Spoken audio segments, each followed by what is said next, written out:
ஏ Sony, school 10 நாள் leave விட்டுருக்காங்க. அப்பா வந்ததும் எங்கேயாவது நம்ம கேட்டு டூர் போலாமா சோனி? நானும் அதான் யோசிச்சுட்டு இருந்தேன். 10 நாள் வீட்டில் இருந்தால் போர் அடிக்கும், எங்கேயாவது போயிட்டு வந்தால் பரவாயில்ல. ஆனால் அம்மா தான் விட மாட்டாங்க, காசு இல்லை அது இல்லைன்னு சொல்லி அப்பாவையும் மனசு மாற்றிடுவாங்க. அதான் நம்ம பார்த்துக்கலாம் சோனி. நம்ம அப்பா நம்ம என்ன சொன்னாலும் அது கேட்பாருல்ல, நம்ம சொல்லலாம். சரிடி, நம்ம அப்பா வந்தோடனே கேட்டு பார்க்கலாம். நம்ம மக்களே எங்க இருக்கீங்க? அப்பா வந்துட்டு வேலையை முடிச்சுட்டு. ஏ சோனி, அப்பா வந்துட்டாங்க போலடி, வாடி நம்ம போகலாம். அப்பா வந்துட்டீங்களா? ஆமா மக்களே, இப்போதான் வந்தேன். அப்பா எங்களுக்கு ஸ்கூலில் 10 நாள் லீவ் விட்டுருக்காங்க. நம்ம எங்கேயாவது டூர் போயிட்டு வரலாமாப்பா? வீட்டிலே இருந்தால் போர் அடிக்கும். ஆமாப்பா, ப்ளீஸ்ப்பா போயிட்டு வரலாம்ப்பா. அம்மா கிட்ட சொல்லுங்க, அம்மா திட்டுவாங்க. சரி மக்களே, போயிட்டு வரலாம். ஊட்டி போலாமா, கொடைக்கானல் போலாமா?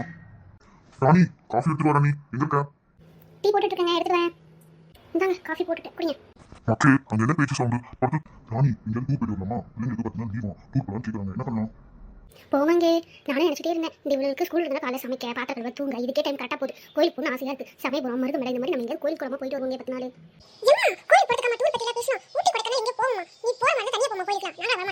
எம்மா, கோயில் போகிறதா நீ தனியாக போ. நானும் அப்பா தங்கச்சி 3 பேர் நான் ஊட்டி கொடைக்கானல் வேற எங்கேயாவது போகிறோம். கோயில் கூட சுற்ற விடாம வேலை யார்கிட்ட இப்படி சொல்கிறீங்க? கோயில் போனால் நல்ல ஒரு படிப்பு கிடைக்கும், கடவுள் நமக்கு எல்லாமே கொடுப்பாரு.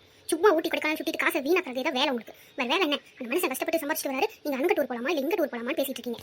ராணி, இல்ல ஆசை தங்கச்சி, நம்ம போயிட்டு வருவோம். சரி சொல்லு, ஊட்டி போலாமா இல்ல கொடைக்கானல் போலாமா? ஆமாம், நான் சொல்கிறது யார் கேட்குறா? இல்லை உங்கள் விருப்பத்துக்கு தான் எல்லாமே பண்ணுறீங்க. சரி ராணி, போகக்கூடாது. பிள்ளைங்க ஆசைப்படுறதுல போயிட்டு வருவோம்.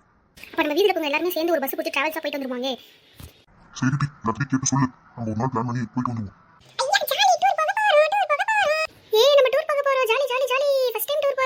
ஒரேடியா ஆடுவாங்க. போங்க போய் படுத்து தூங்குங்க. அம்மா நாளைக்கு ஸ்கூல் லீவ் தானம்மா, நான் கொஞ்ச நேரம் டீ பார்த்து வந்து தூங்குறோம். நீ சொன்னா கேட்க மாட்டேன், போய் படுங்கடி. ஏம்மா போமா, நான் கொஞ்ச நேரம் டீ பார்த்து வந்து படுக்கிறோம். நீ அப்பாவை போய் தூங்குங்க. ஏய் ஈக்குச்சி, நான் நிறைய வீடியோ ஃபோட்டோலாம் எடுத்து ஸ்டேட்டஸ் வாட்ஸ்அப் ஸ்டேட்டஸ் போட போகிறேன். என் ஸ்கூல் பிள்ளைங்கள பார்த்து வயிறு எரியுது. நானும் தாண்டி நிறைய ஃபோட்டோ எடுத்து போடணும். ட்ரம்மு கும்மு. அங்கே என்னடி சத்தம்? தூங்குங்க எல்லாரும். தூக்கம் வருது, காலையிலேருந்து வேலை செஞ்சு அழுத்து போய் உட்காந்துருக்கேன். சவுண்டு போட்டுட்டு இருக்காது சவுண்டு. மக்களே தூங்குங்க மக்களே, அப்பா காலைல வேலைக்கு போகணும். இப்படி சவுண்டு போட்டுட்டு இருந்தா நான் எப்படி தூங்குறது? ஹாய் ஃப்ரெண்ட்ஸ், எங்கே டூர் போகலான்னு கமெண்ட் பண்ணுங்கள். பார்ட் 2 நெக்ஸ்ட் டே வரும். Thank you friends. Please friends support பண்ணுங்கள், சப்ஸ்கிரைப் பண்ணுங்கள். தேங்க்யூ.